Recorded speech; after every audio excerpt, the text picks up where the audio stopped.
No Saber Direito desta semana, o professor Henrique Savoniti traz as mudanças e inclusões implementadas na nova Lei de Licitações e Contratos, norma que consolida o que vem sendo entendido e modificado a partir da Lei 8666 de 1993. Neste curso, você vai conhecer as regras de transição, os novos princípios e a aplicabilidade.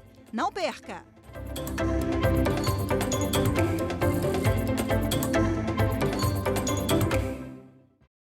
Prezados telespectadores da TV Justiça, sejam bem-vindos ao Saber Direito. Meu nome é Henrique Savoniti e essa é a nossa quinta aula sobre a Lei 14.133, de 1º de abril de 2021. Gostaria até de aproveitar a oportunidade para informá-los que a quinta edição do meu livro Licitações e Contratos Administrativos, que foi inteiramente atualizado à luz da nova Lei de Licitações, já se encontra à venda no site da Revista dos Tribunais.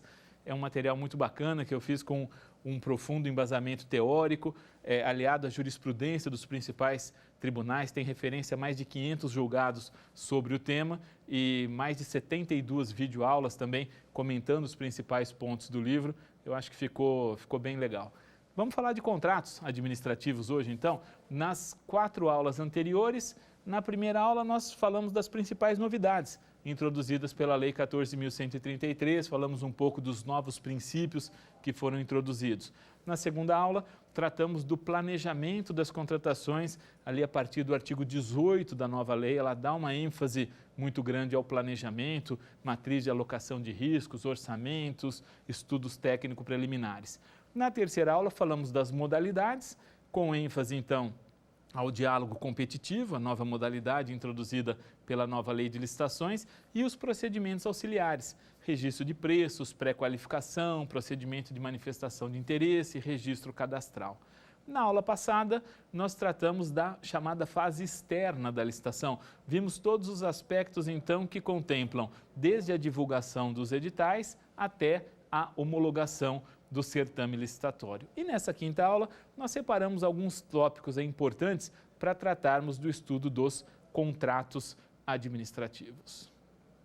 E, iniciando então o nosso estudo sobre os contratos administrativos, eu gostaria de chamar a atenção a vocês de um aspecto interessante aqui introduzido pelos artigos 169 a 173 da nova Lei de Licitações, que diz respeito ao controle das contratações públicas. A nova Lei de Licitações, então, ela introduziu, nós vimos lá na fase preparatória, uma série de aspectos de governança, de gestão pública, exigências relacionadas à compliance, uma série de medidas aí na área de promoção de políticas públicas, na área social, de meio ambiente, indo ao encontro, então, dessa diretriz moderna de o Estado utilizar do seu poder de compras, do seu grande poder de contratação para induzir políticas públicas na área social, para adotar medidas de prevenção contra a corrupção. E aí, nesses artigos, então, 169 a 173, a lei traz uma série de disposições sobre o controle das contratações e no artigo 69, ela estabelece que o controle das contratações públicas será realizado por meio de 3 linhas de defesa. Na primeira linha de defesa estão, então, os servidores e empregados públicos, os agentes de contratação, aquelas pessoas que estão atuando diretamente, então, naquela respectiva contratação. Numa segunda linha de defesa, os órgãos de assessoramento jurídico e técnico da administração pública. E na terceira linha de defesa, o órgão central de controle interno da administração e os tribunais de contas. Então vejam que a contratação pública passa por 3 linhas de defesa, segundo essa concepção da nova Lei de Licitações. Inicialmente com aqueles servidores que estão ali diretamente envolvidos no processo de contratação, depois, num segundo momento, aqueles servidores que pertencem ao órgão, mas não estão diretamente envolvidos no processo de contratação, os órgãos de assessoramento jurídico, de assessoramento técnico, e lá na frente, uma terceira linha de defesa, o órgão de controle central, por exemplo, na esfera federal, a Controladoria Geral da União, e os tribunais de contas, na esfera federal, o Tribunal de Contas da União, formando então essas 3 linhas de defesa contra irregularidades nas contratações públicas. Estabelece a nova Lei de Licitações que esses integrantes aí das 3 linhas de defesa, quando detectarem alguma irregularidade sanável que não gere prejuízo ao erário, deve então simplesmente proceder à correção do vício e adotarem medidas de mitigação de riscos para que aquele evento não volte a ocorrer. No entanto, quando for detectada falha grave, falha que gere dano ao erário, dano ao interesse da administração pública, aí devem então ser adotadas as medidas para a responsabilização dos envolvidos por essas falhas. Essas, então, as normas relacionadas ao controle das contratações públicas, para que a gente possa, então, passar a falar agora do Portal Nacional de Contratações Públicas. Portal Nacional de Contratações Públicas, que vem disciplinado pelo artigo 174 da nova Lei de Licitações, que, como eu disse a vocês, é o aspecto aí mais relevante, na minha visão, da nova Lei de Licitações, A principal característica, como eu já mencionei em outras oportunidades, da nova Lei de Licitações é promover aí uma grande consolidação das normas que nós tínhamos até então, da Lei 8666, da Lei 10.520, da Lei do RDC, da jurisprudência do Tribunal de Contas da União, das instruções normativas da antiga SLTI do Ministério do Planejamento, agora da SEGES do Ministério da Economia. Então a nova Lei de Licitações faz uma grande consolidação e uma grande nacionalização dessas normas, acho que essa é a principal característica dela, mas se nós pensarmos nas inovações que a nova Lei de Licitações traz, a inovação mais expressiva, a meu ver, é essa do artigo 74, a introdução do Portal Nacional de Contratações Públicas. Portal Nacional de Contratações Públicas que vai se destinar basicamente a duas coisas. A primeira, diz a lei, a divulgação centralizada e obrigatória dos atos exigidos por esse novo Estatuto Licitatório. E a segunda, a realização facultativa das contratações pelos órgãos e entidades dos poderes executivo, legislativo e judiciário. Então vejam que nós temos duas situações aqui para a utilização do Portal Nacional de Contratações Públicas. A primeira é utilização centralizada e obrigatória para a divulgação desses atos. Que atos? Editais de licitação, anexos, contratos administrativos, as penalidades disciplinares que foram aplicadas às empresas que cometeram infração durante a execução contratual, tudo isso é divulgação obrigatória e centralizada no Portal Nacional de Contratações Públicas. E facultativamente, os entes políticos, União, Estados, DF, municípios, podem se utilizar também do portal para a realização dos seus procedimentos licitatórios. Claro que estados, DF, municípios podem optar por continuar licitando nos seus próprios sistemas de compras ou podem optar por usar o Portal Nacional. O fato é que a divulgação dos atos é obrigatória no portal. Ele, como instrumento para realização das licitações, aí se torna facultativo. Na esfera federal, claro, tudo isso vai estar ali unificado no Portal Nacional de Contratações Públicas, tanto a divulgação dos atos quanto às futuras contratações. A nova Lei de Licitações estabelece também que esse Portal Nacional vai ser dirigido aí por um comitê gestor das contratações públicas, composto aí por 7 integrantes, o Comitê Gestor da Rede Nacional de Contratações Públicas, ele tem 7 integrantes, 3 deles são indicados pelo Presidente da República, 2 deles serão indicados pelos estados, por meio do Comitê de Secretários de Estado da Administração, e 2 deles serão indicados pelos municípios, pela Confederação Nacional de Municípios. São 7, então, integrantes desse Comitê Gestor da Rede Nacional de Contratações Públicas, que ainda será regulamentada, assim como o portal depende de regulamentação, sendo que o presidente desse Comitê Gestor é um dos 3 membros indicados pelo Presidente da República, será indicado também pelo Presidente da República. Com isso, a nova Lei de Licitações, então, estabelece depois nos parágrafos 2º e no parágrafo 3º desse artigo 174, todas as funcionalidades que o Portal Nacional deve agregar, utilização dos sistemas de registro de preços, a Base Nacional de Notas Fiscais Eletrônicas, como eu já disse, aqueles sistemas de acompanhamento das obras e serviços de engenharia, inclusive com recurso de imagens, o sistema de registro cadastral unificado, o cadastro de atesto do cumprimento de obrigações anteriores, que é utilizado lá para a pontuação das empresas no registro cadastral unificado, conforme nós estudamos na nossa terceira aula, quando falamos dos procedimentos auxiliares. Enfim, o Portal Nacional de Contratações Públicas, se adequadamente regulamentado, vai se transformar num instrumento maravilhoso de transparência administrativa, tanto de transparência passiva quanto de transparência ativa, ou seja, tanto para a administração pública abastecê-lo de dados, quanto também para os administrados irem lá e pesquisarem e terem acesso às informações que eles reputam importantes, que eles têm um interesse em pesquisar. Isso ainda depende de regulamentação. No momento em que nós gravamos essas aulas ainda não havia sido regulamentado, mas a gente espera aí que em breve então seja regulamentado o portal e que ele tenha uma regulamentação adequada, seja um portal fácil de navegabilidade intuitiva, com uma ferramenta de busca que possibilite unificar aí essas informações, consultar por unidade da federação, por fornecedor, por órgão ou entidade administrativa, ou em nível nacional, ou apenas na esfera federal, combinando então as contratações públicas, qual órgão ou entidade comprou determinado produto pelo menor preço ou pelo maior preço, se transformando realmente num importante instrumento de transparência das contratações públicas.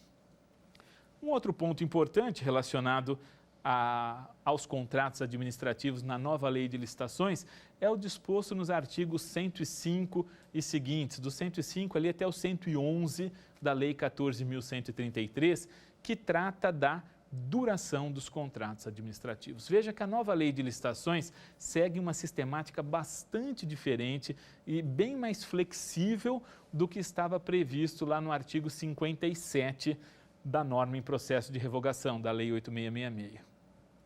E por que eu digo isso? Porque o artigo 57 da lei antiga de 1993 dizia que a duração dos contratos administrativos estaria adstrita à vigência dos respectivos créditos orçamentários. Ou seja, pretendia então vincular a contratação pública ao exercício financeiro que se encerra em 31 de dezembro. Claro que o próprio artigo 57 da 8666 trazia lá algumas exceções para os contratos de serviços contínuos, por exemplo, com dedicação exclusiva de mão de obra, que poderiam ser prorrogados por até 60 meses, mas as contratações, como regra lá, segundo a literalidade do artigo 57 da lei de 93, estariam adstritas às vigências dos respectivos créditos orçamentários. E aí, claro, isso gerou um problema, porque imagine um contrato administrativo celebrado de fornecimento de bens, por exemplo, celebrado em outubro, né, de 2021, ele teria que se encerrar até dezembro. É um negócio que ficava completamente estranho. Uma nova lei de licitações flexibilizou bastante isso. Primeiro porque, além de falar de serviços contínuos, agora a nova lei de licitações também fala em bens contínuos, ou seja, tanto aqueles serviços, né, indispensáveis para a manutenção das rotinas administrativas, quanto aqueles bens também que são utilizados com frequência podem ser objeto de uma contratação maior. O artigo 105, então, estabelece que os contratos administrativos vão ter aí o prazo de duração necessária para sua execução.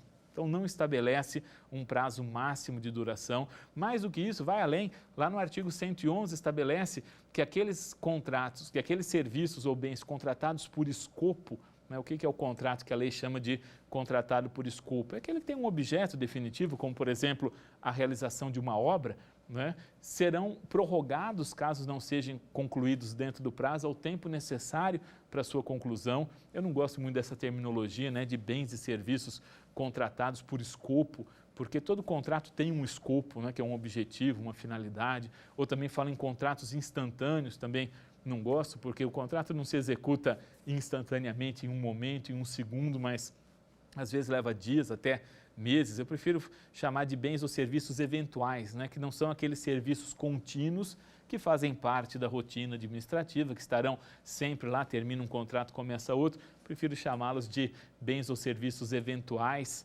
né, ou esporádicos do que bens ou serviços instantâneos ou contratados por escopo. O fato é que esses contratos, que a lei chama de contratados por escopo, então, se não forem concluídos dentro do prazo, serão prorrogados pelo prazo necessário à sua conclusão, é o que estabelece o artigo 111. Lá no artigo 6º, quando a lei fala nas definições dos contratos de serviço por escopo, ela diz que se não for encerrado no prazo, terá que ser justificado e o contrato se encerra. Veja que tem uma incongruência entre esses dois dispositivos da lei. A gente acha que deve ser adotada a solução que vai ao encontro do princípio do formalismo moderado, da eficiência. Então, se o contrato administrativo não for concluído dentro do prazo, ele fica automaticamente prorrogado pelo prazo necessário à sua conclusão, obviamente de que sem prejuízo de que a administração pública detecte, né, que o particular não está cumprindo com a sua obrigação e promova a extinção antecipada da avença e a responsabilização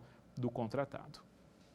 Além disso, a nova lei de licitações em relação à duração dos contratos administrativos passa a prever que aqueles contratos de bens e serviços contínuos, né, podem ser celebrados por até 5 anos e prorrogáveis por até mais 5 anos. Então vejam também uma novidade em relação à duração dos contratos. Pela Lei 8666, os contratos eles eram apenas para serviços contínuos, celebrados por até 12 meses e podiam ser prorrogados por iguais e sucessivos períodos até 60 meses, que são 5 anos.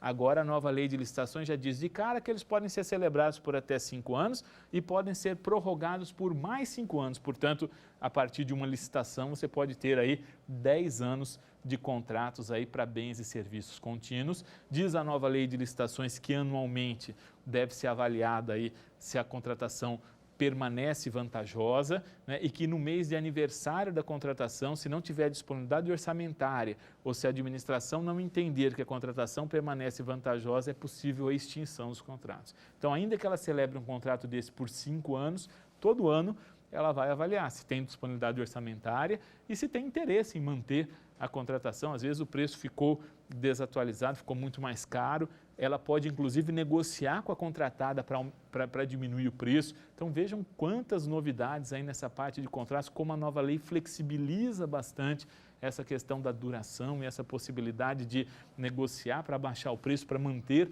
o contrato, né, no mês de aniversário, um pouco antes do mês de aniversário, se ele não permanecer vantajoso.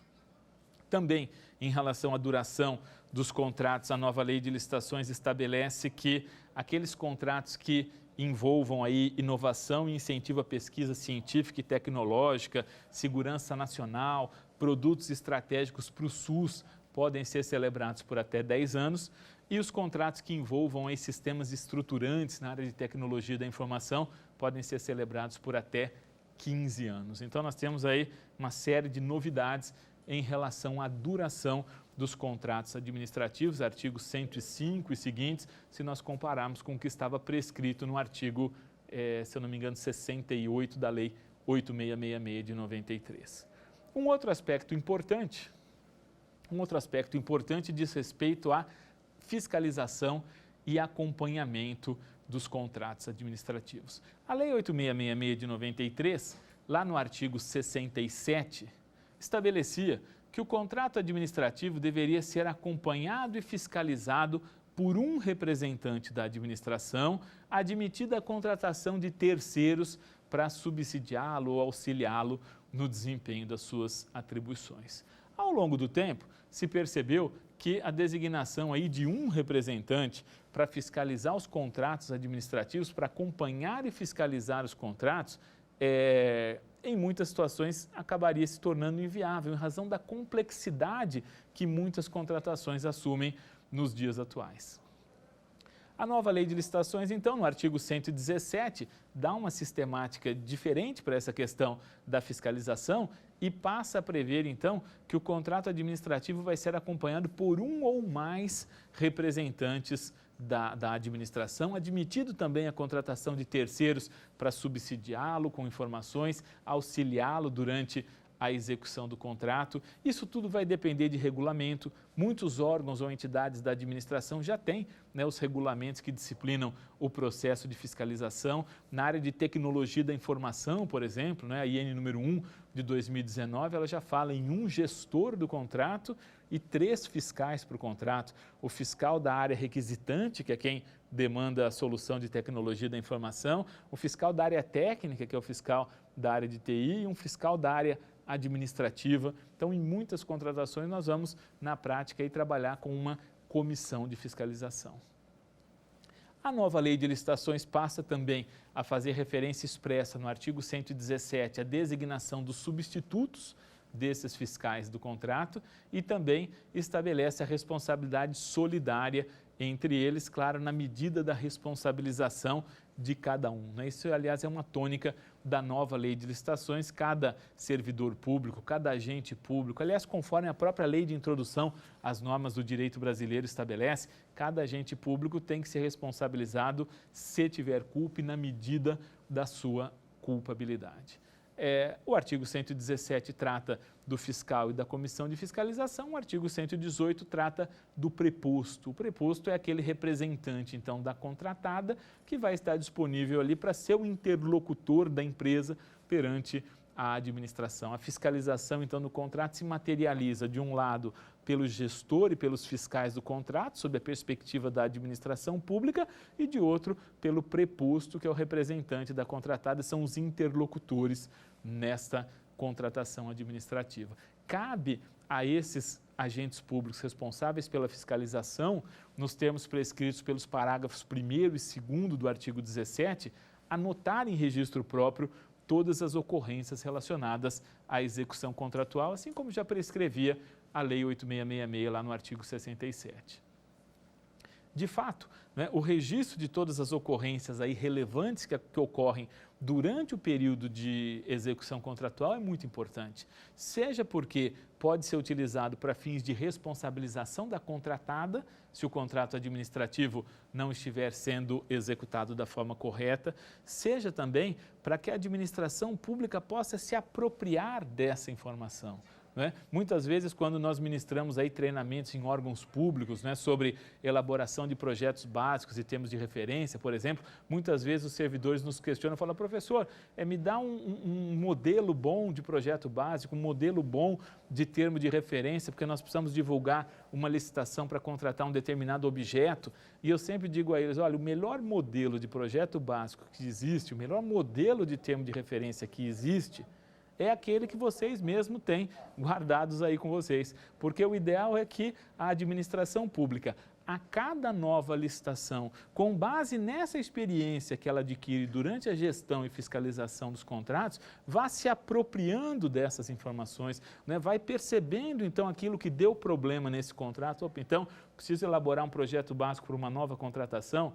É verdade agora que, pela nova lei de licitações, com os prazos, né, de duração maiores dos contratos, as licitações aí frequentes não vão mais acontecer todo ano, mas ainda assim a administração pública, então, com base no que aconteceu nesse contrato, ela pode ir lá e melhorar o projeto básico dela, o termo de referência dela para a próxima contratação, para a contratação do exercício financeiro seguinte. Se aquilo deu problema, pode contemplar isso na matriz de alocação de riscos, ou pode, se está tendo problema em relação ao pagamento, atraso na execução, pode contemplar no instrumento de medição de resultados. Então, a administração pública ter esse registro das ocorrências, né, de uma determinada execução contratual é importantíssimo para que ela se documente, para que ela possa eventualmente aplicar sanção à contratada, para que o fiscal do contrato possa demonstrar para os órgãos de controle que ele está sendo diligente na sua tarefa de fiscal do contrato, mas mais do que tudo isso, para melhorar as futuras contratações,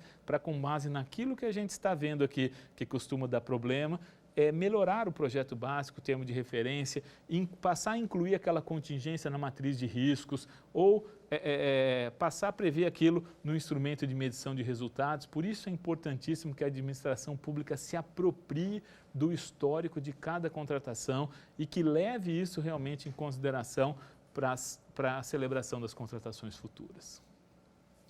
Um outro aspecto importante da nova lei de licitações, depois, então, da questão relacionada à fiscalização é o equilíbrio econômico-financeiro dos contratos administrativos. Veja que o artigo 89, parágrafo 2º da nova Lei de Licitações dispõe um pouco sobre o equilíbrio econômico-financeiro dos contratos. O equilíbrio econômico-financeiro dos contratos é uma das maiores garantias que a contratada dispõe, né, ao contratar com a administração pública. É o direito que ela tem constitucionalmente assegurado lá pelo artigo 37, inciso 21 da Constituição de 88, de que ela não seja obrigada a executar uma prestação que possa levá-lo à insolvência. O contratado, a empresa, ela atua visando um lucro, né? E a lucratividade que ela pactuou lá inicialmente deve ser preservada durante todo o período de execução contratual. Não faz sentido a empresa ser obrigada a executar algo diverso do seu objeto social ou de ser obrigada à execução de um contrato que possa levá-lo à insolvência. É por isso que o artigo 37, inciso 21, estabelece lá na Constituição Federal que a contratada tem o direito à manutenção das condições efetivas da proposta durante todo o período de execução contratual. E sempre que, por alguma razão, esse contrato administrativo desequilibrar, ele vai ser reequilibrado para a recomposição do equilíbrio econômico-financeiro do contrato. O equilíbrio econômico-financeiro do contrato se relaciona a uma das características aí mais importantes dos contratos administrativos, que é a comutatividade. O contrato administrativo ele é comutativo e a comutatividade é exatamente essa equivalência dos direitos e das obrigações entre as partes. O contrário de comutativo, o oposto de comutativo é aleatório. Um contrato de jogo é um contrato aleatório. Eu jogo R$4 na Mega Sena e se eu ganhar eu ganho 30 milhões de reais.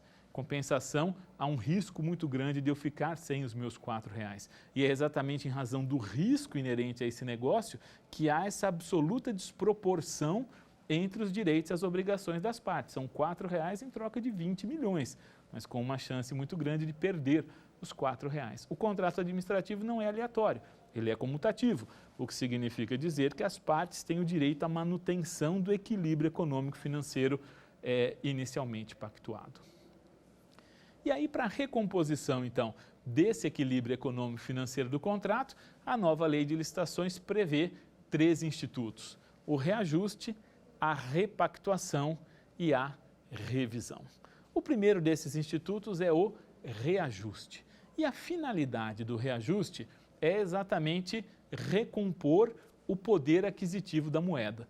Naquelas situações, então, em que a corrosão inflacionária faz com que o valor, né, que a contratada apresentou vá se perdendo ao longo do tempo. Vejam que, de acordo com a Lei do Plano Real, a Lei 10.192 de 2001, a Lei do Plano Real veda que qualquer contrato, não só os contratos administrativos, mas os contratos administrativos, o plano de saúde, o aluguel, a mensalidade escolar, qualquer contrato administrativo, segundo a Lei do Plano Real, não pode ser reajustada com periodicidade inferior a 1 ano, a 12 meses. Essa mesma regra vale para os contratos administrativos. Mas em relação aos contratos administrativos tem uma diferença, porque o prazo de 12 meses ele não é contado da data da assinatura do contrato administrativo, mas ele é contado a partir da data do orçamento a que a proposta se referir.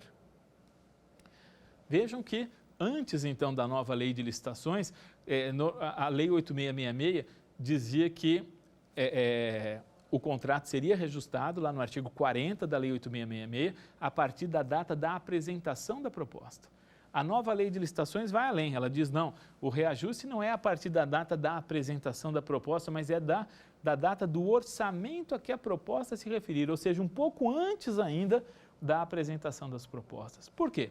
Porque para participar de uma licitação, a contratada vai lá e faz o seu estudo de mercado, seu levantamento de custos, quanto que custa para ela poder prestar aquele serviço para a administração pública. Ela faz esse seu levantamento de custos, faz o seu orçamento, aí ela vai participar da licitação, aí ela apresenta a proposta, aí pode ser que essa licitação demore um pouco para se encerrar, 1 mês, 2 meses, 3 meses, e 3 meses depois ela assina o contrato.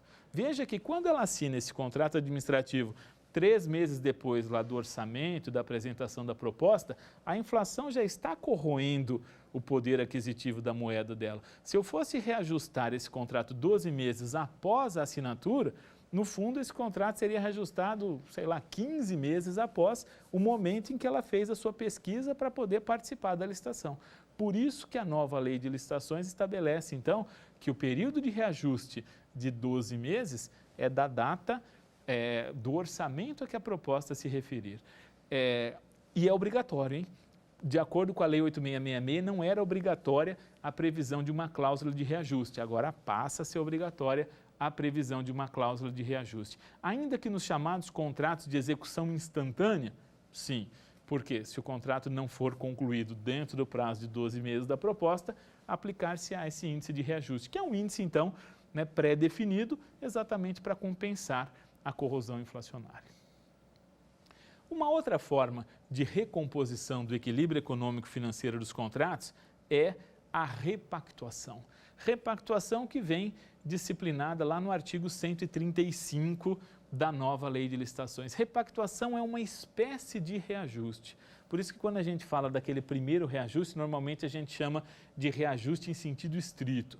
Aí depois tem a repactuação. A Lei 8666 de 93 não mencionava a repactuação, não falava nada sobre repactuação. A primeira menção sobre repactuação surge no Decreto 2271 de 1997. A repactuação ela é uma forma de recomposição do equilíbrio econômico-financeiro que se aplica exclusivamente àqueles contratos de prestação de serviços contínuos com dedicação exclusiva de mão de obra ou com preponderância de mão de obra, como diz a nova lei de licitações, que passa então a mencionar nessa questão da preponderância. Nesse tipo de contrato, nessa espécie de contrato, o custo da mão de obra é um custo muito significativo para a empresa. Imagine então esses contratos de terceirização, conservação e limpeza, vigilância, cooperagem, motoristas. Então nessa espécie de contrato, o custo da mão de obra, ou seja, o salário do servente, o salário do vigilante, o salário do motorista, o salário do ascensorista, representa uma parcela muito importante do custo dele. E quando esse custo com a mão de obra muda? Normalmente uma vez por ano, quando vem a nova convenção coletiva daquela categoria. Então imagine que a proposta tivesse sido apresentada para a celebração de um contrato dessa natureza, que a proposta tivesse sido apresentada em outubro, novembro, e aí em maio vem a convenção coletiva dos serventes e dá 10% de aumento na remuneração dos serventes. E o contratado então tivesse que suportar esse aumento salarial dos seus empregados de maio até outubro, quando faria então 12 meses da data da apresentação das propostas. Não faria sentido.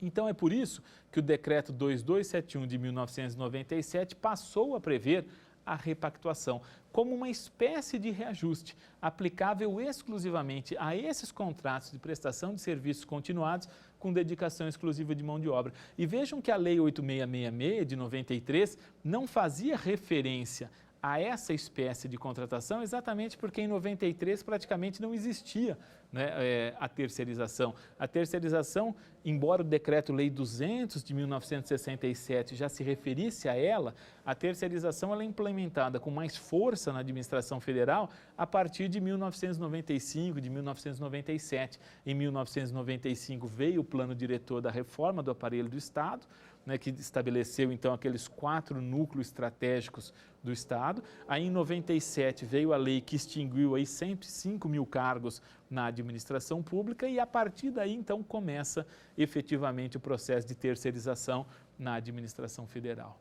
E aí com isso vem o decreto 2271 de 1997 e disciplinou a repactuação. A repactuação então foi ganhando força e foi ganhando um tratamento jurídico pormenorizado por meio das instruções normativas do antigo Ministério do Planejamento, a instrução normativa número 2 de 2008, depois a instrução normativa número 5 de 2017, a jurisprudência do Tribunal de Contas da União, um grupo de trabalho que foi criado entre o TCU e o Ministério do Planejamento exatamente para estudar alguns pontos para melhorar essa instrução normativa sobre os contratos de prestação de serviços. E aí tudo isso, então, que já estava previsto no plano infralegal e na jurisprudência de contas da União foi trazido aqui para os artigos 135 da nova lei de licitações. Então, a nova lei de licitações positiva, né, todas essas normas sobre repactuação que é uma espécie de reajuste que se aplica exclusivamente aos contratos de prestação de serviços contínuos com dedicação exclusiva de mão de obra.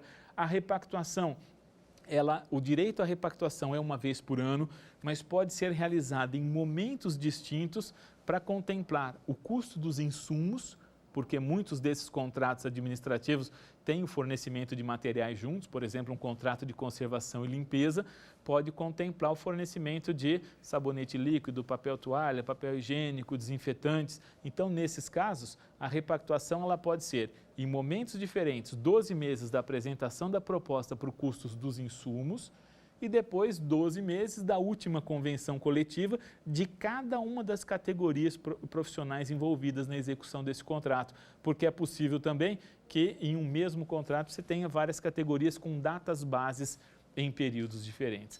Essa é a ideia da repactuação, é direito da contratada, deve repassar integralmente o aumento de custo que ela teve, mas só um detalhe, hein? O pedido de repactuação precisa ser realizado antes da prorrogação contratual. Se a contratada não pedir a repactuação antes do período de prorrogação, preclui para ela a possibilidade de repactuação. Por quê? Porque a prorrogação contratual pressupõe a vantajosidade da contratação. Se houve um aumento de custos e a contratada não pediu a repactuação, o contrato ainda está lá com um valor inferior que ele tinha. A administração analisou aquele contrato com aquele valor e entendeu que é vantajosa a prorrogação. Se a repactuação já tivesse sido pedido e o valor do contrato então já tivesse aumentado, talvez não fosse vantajoso a administração. Então, se houve a prorrogação contratual, é porque ambas as partes entenderam que era vantajosa essa prorrogação e concordaram, anuíram e prorrogaram. Então, não é possível o pedido de repactuação com base em fato gerador ocorrido antes do pedido da prorrogação. É possível que a administração ainda não tenha apreciado, feito as contas, conferido, apreciado o pedido de repactuação, mas o pedido tem que ser feito antes de eventual prorrogação contratual. E uma outra forma de recomposição do equilíbrio econômico-financeiro dos contratos é a revisão contratual. Revisão contratual, então, que vai estar relacionada basicamente a duas situações. Aquilo que normalmente a doutrina chama de alha administrativa e aquilo que a doutrina normalmente chama de alha econômica. A alha administrativa está relacionada àquela possibilidade da administração pública alterar unilateralmente os contratos, aquelas alterações qualitativas e quantitativas, ao fato do príncipe e ao fato da administração. E a alha econômica está relacionada à teoria da imprevisão, caso fortuito, força maior. Veja que são fatores externos, então, às partes, ao pactuado, que incidem no contrato e desequilibram o contrato. Em todas as situações, seja decorrente de caso fortuito, força maior, fato do príncipe, fato da administração, em todas as circunstâncias, há o direito à recomposição do equilíbrio econômico-financeiro do contrato. Isso está prescrito na linha D do inciso 2 do artigo 124, que reproduz praticamente, literalmente, a linha D do inciso 2 do artigo 65 da Lei 8666. Existe também uma discussão na doutrina da diferença entre caso fortuito, força maior, um é evento da natureza, outro é ação humana, mas isso acaba, de certa forma, perdendo um pouco a importância prática, seja porque o nosso Código Civil de 2002 trata as duas coisas de forma distinta, seja porque a nova Lei de Licitações também prevê, em ambos os casos, a revisão. Vejam, então, que a aplicação da revisão não interfere, ou seja, o fato de ter sido aplicado eventualmente um reajuste ou uma repactuação não interfere em eventual pedido de revisão da contratada.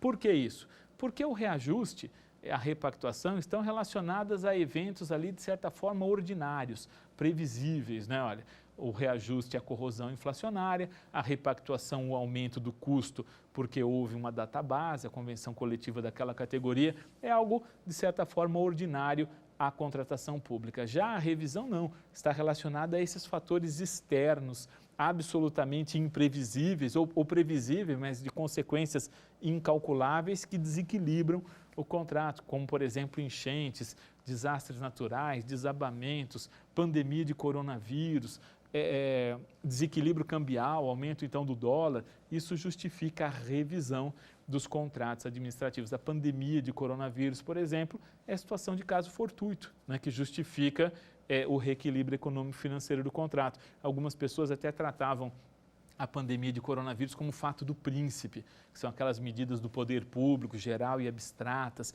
principalmente nas cidades onde se determinou lockdown, né, fechamento de atividades, mas não é fato do príncipe na medida em que aquelas medidas, ainda que tenham sido tomadas pelo poder público, que tenham um caráter geral e abstrato, foram tomadas contra a vontade do poder público, muitas vezes contra o próprio interesse do poder público. Então, a pandemia de coronavírus caracteriza-se melhor, né, doutrinariamente, como um triste exemplo aí de caso fortuito, né, de eventos externos que desequilibram o contrato. Muitas pessoas ficaram impedidas de cumprir os contratos que tinham com a administração pública em razão do fechamento de atividades, fechamento de fábricas, atrasos em entrega de produtos. Isso tudo justifica o reequilíbrio econômico-financeiro do contrato. E como eu estava dizendo, o fato de haver sido aplicada a cláusula de reajuste alguns meses antes não impede que se aplique agora a revisão contratual, porque o reajuste foi para compensar aquela corrosão ordinária ali do poder aquisitivo. Já a revisão tem origem nesse fator absolutamente imprevisível, externo, que desequilibra o contrato administrativo. Então, são as três figuras que a nova lei de licitações prevê para a recomposição do equilíbrio econômico-financeiro. A diferença, então, em relação à norma em processo de revogação, fica por conta da repactuação, que não estava expressamente previsto na lei de 93, embora, como eu disse, estivesse já amplamente consagrado na jurisprudência de contas, nas instruções normativas que disciplinavam os contratos de prestação de serviços contínuos. Um outro aspecto importante relacionado à nova lei de licitações e contratos administrativos é a questão das garantias contratuais, que estão previstas lá no artigo 174 da nova lei de licitações e contratos administrativos. Vejam que, de forma um pouco diferente do que estabelecia o artigo 55 da norma em processo de revogação, a lei 14.133 estabelece dois pontos aqui que merece que nós chamemos a atenção. Bom, assim como a Lei 8.666, a garantia pode ser prestada por meio de calção em dinheiros ou em títulos da dívida pública, seguro-garantia ou fiança bancária. Portanto, a nova lei mantém as três formas de apresentação das garantias. E a forma de apresentação de garantias cabe a contratada, ou seja, a administração pública decide se vai solicitar ou não a apresentação de garantias e, caso a administração pública solicite, quem vai escolher qual a modalidade de garantia que vai ser prestada é a contratada. Se vai, então, apresentar uma calção em dinheiro, uma calção em títulos da dívida pública, seguro-garantia, fiança bancária. Qual é o percentual da garantia de execução contratual? Assim como na Lei 8.666, em regra, 5% do valor inicial do contrato. Mas aí aqui vai ter uma distinção, porque a Lei 8.666 falava assim, em regra até 5% do valor inicial do contrato, mas até 10% nos contratos de grande vulto e alta complexidade técnica. A nova lei de licitações não fala contratos de grande vulto e alta complexidade técnica, mas ela fala que pode ser ampliada mediante justificativa em relação à complexidade técnica e os riscos envolvidos na execução contratual. Vejam que a norma, então, em processo de revogação falava contratos de grande vulto e alta complexidade técnica, conjugava os dois fatores. E contratos de grande vulto, segundo a nova lei de licitações, são aqueles que superam 200 milhões de reais. Então, se fosse adotado o mesmo critério, para contratos abaixo de 200 milhões de reais, a garantia não poderia chegar a 10%, porque teria que ser grande vulto e alta complexidade técnica. A nova lei de licitações não usa mais a expressão grande vulto. Ela fala, então, em razão da complexidade técnica e dos riscos envolvidos, deixando em aberto, então, a possibilidade, né, dessa exigência de garantia em um percentual maior, até 10%, não só nos contratos que superem 200 milhões, que são contratos de grande vulto, mas até nos contratos de valores um pouco inferiores, desde que, claro, fique caracterizada essa complexidade técnica e os riscos envolvidos à contratação.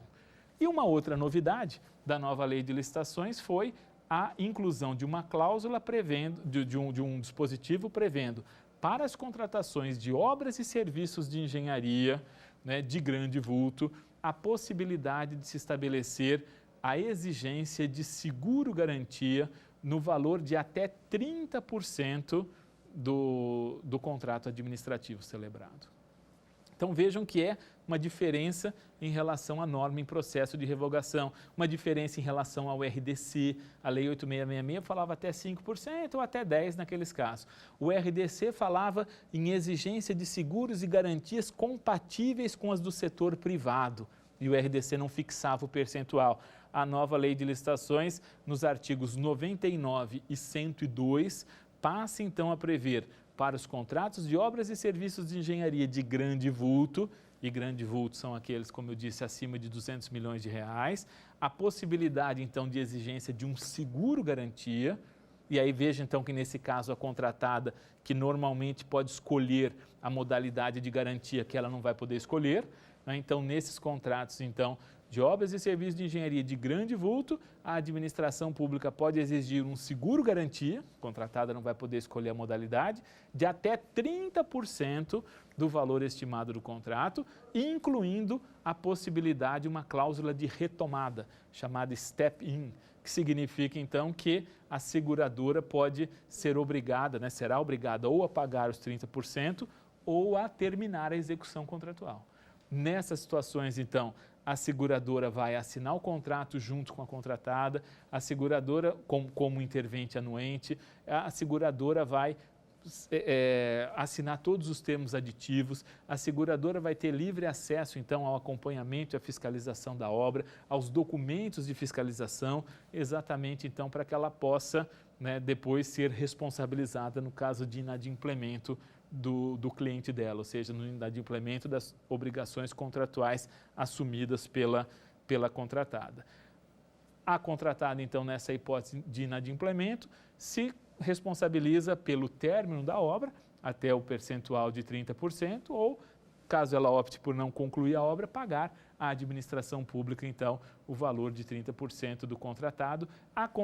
A seguradora poderá, inclusive, subcontratar o término dessa obra, de sorte que as notas de empenho e os pagamentos podem ser realizados diretamente em favor da subcontratada, cabendo à administração checar os documentos de habilitação dessa subcontratada. Então, vejam que nós temos aqui, em relação a essas garantias, duas novidades importantes em relação à Lei 8666. Né? Muda-se o critério para a exigência de garantia até 10%, e passa-se a admitir nos contratos de obras e serviços de engenharia, né, de grande vulto a exigência de seguro-garantia de até 30% do valor do contrato, com a previsão de cláusula de retomada. Um outro aspecto importante para encerrarmos, então, é a possibilidade de subcontratação. Vejam que o parágrafo 2º do artigo 122 da nova Lei de Licitações, né, estabelece que regulamento ou edital poderão estabelecer vedações, restrições ou condições para a subcontratação dos objetos contratuais. Então, né, superando uma discussão que existia sobre a égide da Lei 8666, se a possibilidade de subcontratação deveria ou não estar expressa já desde o edital, desde o instrumento convocatório, me parece que agora, com o parágrafo 2º do artigo 122, essa questão fica superada, na medida em que o regulamento ou o edital pode estabelecer restrições, vedações ou condições para a subcontratação, significa que se não estiver vedado, restrito ou condicionado, poderá haver a subcontratação. Claro, subcontratação sempre parcial, né? E a subcontratação, então, durante o período de execução contratual, mediante a aquiescência, a concordância da administração pública e análise da documentação de habilitação também da subcontratada. É isso aí, esses são alguns dos aspectos aí mais importantes relacionados aos contratos administrativos à luz da nova Lei de Licitações que nós separamos para tratar aqui com vocês. Vamos dar uma olhada no quiz? Vamos reforçar aqui alguns pontos importantes disso que nós falamos hoje?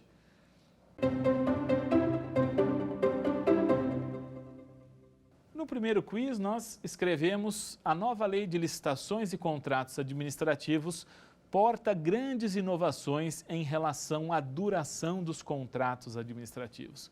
Com base nessa nova sistemática, a alternativa A afirma: a duração dos contratos administrativos está condicionada, em regra, à vigência dos respectivos créditos orçamentários. A letra B diz: os contratos de serviços e fornecimentos contínuos poderão ser celebrados por prazo máximo de até 5 anos, já incluídas todas as possibilidades de prorrogação. A letra C diz: na contratação que previr a conclusão de escopo pré-definido, o prazo de vigência será automaticamente prorrogado quando seu objeto não for concluído no período firmado no contrato. E a letra D diz: não está prevista a possibilidade de contratação continuada para o fornecimento de bens. E aí, qual a alternativa correta? Nós vimos então que a nova lei de licitações trata desse assunto da duração dos contratos entre os artigos 105 e o artigo 111.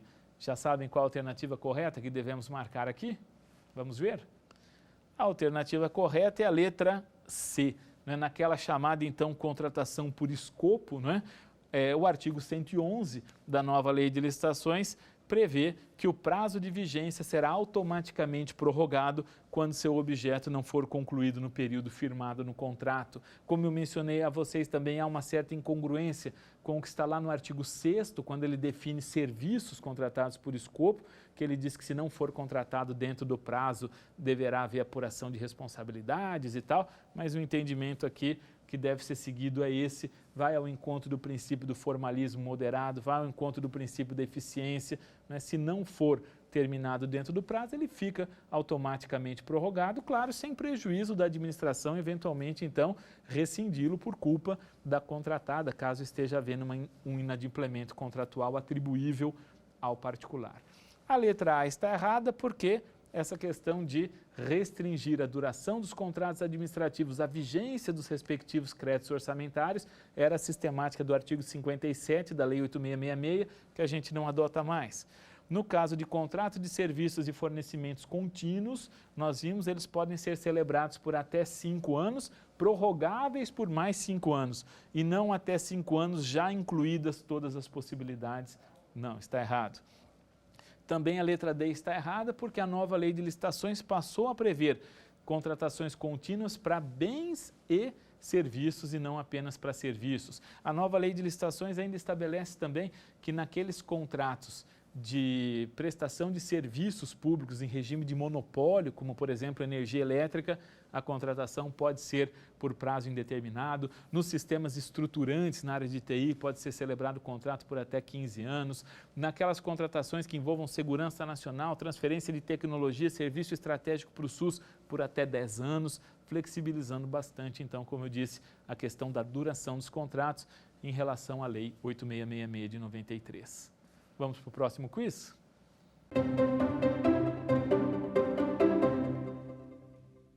Vamos então para o nosso segundo quiz. Nesse segundo quiz nós afirmamos: a principal inovação introduzida no ordenamento jurídico brasileiro pela nova Lei de Licitações e Contratos Administrativos, em nossa visão, foi a criação do Portal Nacional de Contratações Públicas, que se destina a...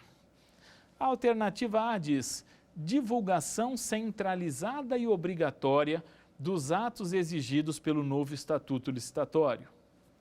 A letra B diz: realização facultativa das contratações pelos órgãos e entidades dos poderes executivo, legislativo e judiciário de todos os entes federativos. Na letra C, ampliação da transparência e do controle social das contratações públicas brasileiras. E a alternativa D diz: todas as alternativas anteriores estão corretas. E aí, qual das alternativas, então, está correta em relação ao Portal Nacional de Contratações Públicas, lá do artigo 174 da nova Lei de Licitações? Vamos ver a resposta? A resposta é a letra D de dado, né? Todas as alternativas estão corretas. Então, o Portal Nacional de Contratações Públicas, como nós já vimos, tem basicamente essas duas finalidades, né? De divulgação centralizada e obrigatória dos atos exigidos pelo novo Estatuto, portanto, União, Estados, DF, municípios, Executivo, Legislativo, Judiciário, todos devem divulgar aqui de forma centralizada nesse portal, obrigatoriamente, os editais de licitação, os anexos do edital, os contratos administrativos. A publicação do contrato administrativo no portal é condição de eficácia do contrato administrativo, como nós já vimos na primeira aula. E também essa outra função de realização facultativa, ou seja, de ser utilizado como um instrumento para o processo licitatório eletrônico, né, pelos órgãos e entidades do Executivo, Legislativo e Judiciário de todos os entes da Federação. Na esfera federal isso vai estar unificado, ele vai ser usado tanto para a divulgação dos atos quanto para a realização das licitações. Mas estados, DF e municípios podem optar por continuar usando outro sistema para a realização das licitações. A divulgação é obrigatória aqui. E outra característica, o Portal Nacional amplia a transparência e o controle social das contratações públicas brasileiras. As três afirmativas, então, estão corretas, né, em razão da finalidade do Portal Nacional de Contratações Públicas, por isso marcamos a letra D, todas as anteriores estão corretas. Vamos ver o próximo quiz?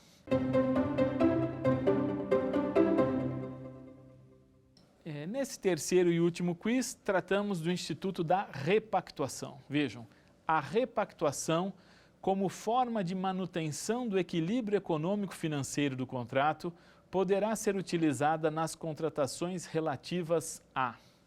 A letra A diz, fornecimento de bens para pronta entrega, quando houver variação dos custos em razão do poder aquisitivo da moeda.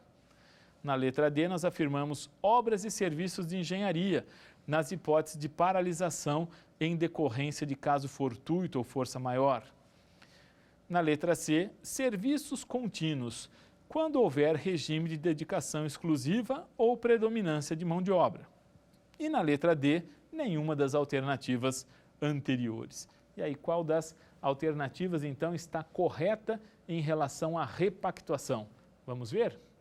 A alternativa correta sobre o Instituto da Repactuação é a letra D, né? A repactuação é uma espécie de reajuste que serve especificamente para esses contratos de prestação de serviços contínuos com dedicação exclusiva ou predominância de mão de obra. A letra A está errada, porque para esses contratos de fornecimento de bens para pronta entrega, quando houver variação dos custos em razão do poder aquisitivo da moeda, aí nós aplicamos o reajuste em sentido estrito, que é a aplicação, né, de um índice pré-definido no edital, no prazo de 12 meses, da data do orçamento a que a proposta se referir, para compensar a corrosão inflacionária. Aqui na letra A é reajuste. Na letra B, para obras e serviços de engenharia, na hipótese de paralisação em decorrência de caso fortuito, força maior, aí nós temos aquela situação de revisão, não é? Aqui é a chamada alha extraordinária, né? A alha econômica extraordinária, então provocada por caso fortuito, força maior, teoria da imprevisão, que justificam a revisão do valor contratual. E a letra D, nenhuma das alternativas anteriores, está errada, porque a alternativa correta, nós vimos, é a letra C. Por isso marcamos a letra C. Com isso, então, nós encerramos o nosso curso de licitações e contratos administrativos à luz da Lei 14.133, de 1º de abril de 2021. Procuramos aqui trazer as principais novidades na nova Lei de Licitações, os principais pontos, então, da nova Lei de Licitações. Agradeço pela atenção de vocês, espero que o programa tenha agradado, tenha sido útil e que tenha ajudado a todos a tomar um pouquinho mais de contato com a nova Lei de Licitações. Até breve. Quer dar alguma sugestão de tema para os cursos do Saber Direito? Então anote aí, mande um e-mail para a gente, saberdireito@stf.jus.br, ou entre em contato pelo WhatsApp. O número é esse que aparece na sua tela. Você também pode estudar pela internet. Acesse o nosso site tvjustiça.jus.br ou pode rever as aulas no canal do YouTube TV Justiça Oficial.